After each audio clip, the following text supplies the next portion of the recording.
हरे कृष्णा। प्रतिवर्ष कार्तिक माह के शुक्ल पक्ष की नवमी तिथि के दिन हम अक्षय नवमी का पर्व मनाते हैं।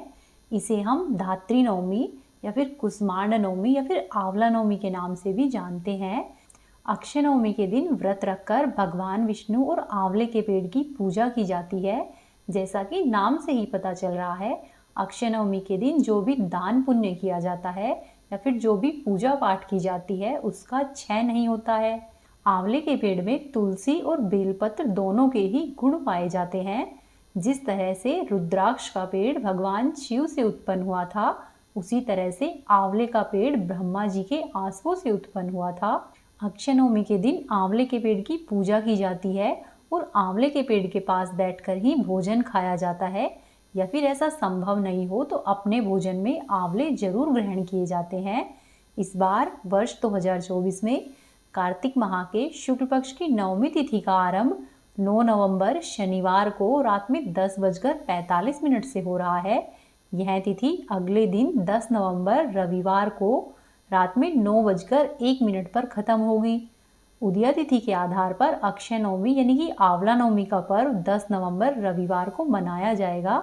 इस साल आपको आंवले के पेड़ और भगवान श्री हरि विष्णु की पूजा करने के लिए 5 घंटे 25 मिनट का शुभ मुहूर्त प्राप्त होगा। अक्षय नवमी की पूजा के लिए शुभ समय सुबह 6:40 से लेकर दोपहर में 12:05 तक है।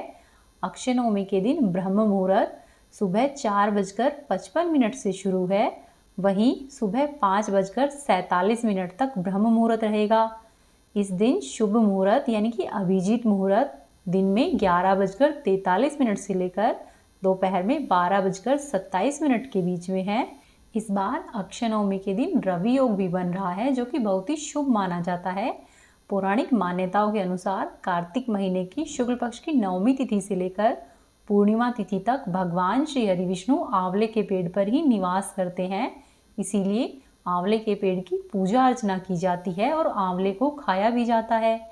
आंवला भगवान श्री हरि विष्णु का सबसे प्रिय फल है और आंवले के वृक्ष में सभी देवी देवताओं का निवास होता है। इसीलिए इसकी पूजा करने से सभी देवी देवताओं का आशीर्वाद मिलता है।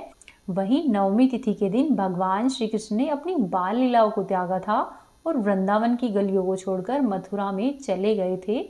आंवले के पेड़ की पूजा करने के लिए आप आंवले के वृक्ष के पास नीचे बैठ जाए।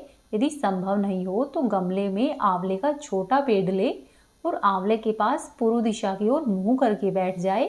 सबसे पहले हम किसी भी वृक्ष की पूजा करते हैं तो उसमें जल अर्पित करते हैं।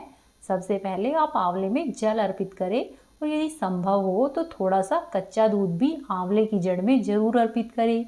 इसके बाद आंवले के पेड़ के चारों ओर कच्चा धागा बांधकर 7 बार इसकी परिक्रमा करनी चाहिए। परिक्रमा करने के बाद आंवले के पेड़ के पास बैठ जाए और फिर धूप दीप इत्यादि से उसकी आरती करे और पूजा करे।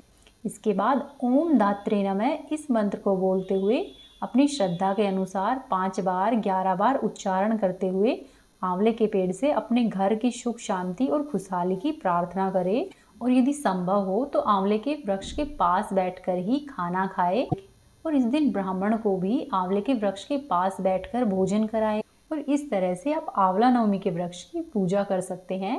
तो ये थी आज की जानकारी। उम्मीद है आपको पसंद आई होगी। वीडियो को लाइक करें, चैनल को सब्सक्राइब करें, कमेंट बॉक्स में जय श्री हरि अवश्य ही लिखें।